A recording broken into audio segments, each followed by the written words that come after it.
তুমি প্রেমিকার পিছনে ঘোরো, 15 বছর বয়স তোমার, 20 বছর 22 বছরে বাইক লাগবে তোমার। তোমার বাবা বিয়ে করা সত্ত্বেও সে তার যৌবন কাটাতে পারেনি তার বউয়ের সাথে, মানে তোমার মায়ের সাথে, তোমার জামা কাপড়ের ব্যবস্থার জন্য। তুমি বুঝো যুবক, তোমার বাবার বয়স এখন 40, সে তোমার মার কাছে আসলে আর অনুভূতি নেই, তার শক্তি কমে গেছে।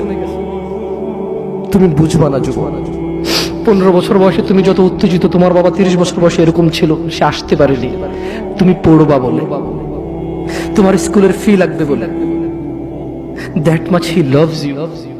তোমার বাবা তোমাকে এত ভালোবাসে। জি, তোমার এই খারাপ বাবাটা যে তোমাকে বাইক নিয়ে দেয়নি, তুমি নষ্টামি করো, মেয়েদের পিছনে করো, মোবাইল রিচার্জ করে দাও মেয়েদের, তোমাকে যে ডেইলি 500 টাকা করে দিতে পারে না।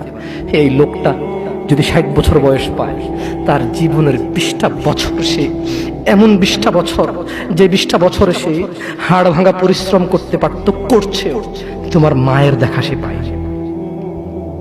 এমন মূল্যবান যৌবন 20টা বছর দিয়েছে, 50 বছর বয়সের দেশে আসছে।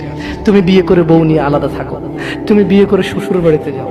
তোমার বাবা দেশে তো আসছে, তার যৌবন আর নেই, তার ওই সুখ স্বাচ্ছন্দ্য আছে। তোমার যৌবন তৈরি করেছে তার যৌবন দিয়ে।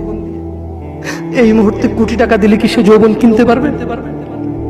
তোমাকে তোমার বাবা এত ভালোবাসে, আর আল্লাহ বলছে তোমার এই বাবা, যে বাবা ঘুষ খেয়ে তোমাকে মানুষ করার চেষ্টা করে বিদেশে পড়ালেখা করানোর, যে বাবা এই এলাকার চেয়ারম্যান হতেই হবে, না হলে নয়,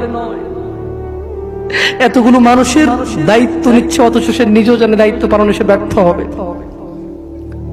শুধু তোমাকে R15 কিনে দেওয়ার জন্য, শুধু তোমাকে বিদেশে পড়ানোর জন্য। এত মূল্যবান, এত আদরের বাবা। আল্লাহ বলছেন যে ইউবাসসারুনহুম ইয়াওয়াদ্দুল মুজরিম, ও মুহাম্মদ সাল্লাল্লাহু আলাইহি ওয়াসাল্লাম, আপনি সেদিন দেখবেন অপরাধী এই মানুষটা যে এত বোকা, ছেলের জন্য এত কিছু করেছে হারাম ভাবে, হালালের ধার ধারে নাই, হারামের ধার ধারে নাই। জি, আপনি আপনার ছেলেকে ভালোবাসছেন, শুধুমাত্র অপরাধী হয়ে মৃত্যুবরণ করার কারণে আপনি আল্লাহকে বলেন, ইয়া আল্লাহ, আব্দুল্লাহ রে নাও, জাহান্নামে ফেলো, আমাকে ছাড়ো। এই ভালোবাসা ছেলেকে বাসবে? এই ভালোবাসা বাসবে? ইন্না লিল্লাহি ওয়া ইন্না ইলাইহি রাজিউন।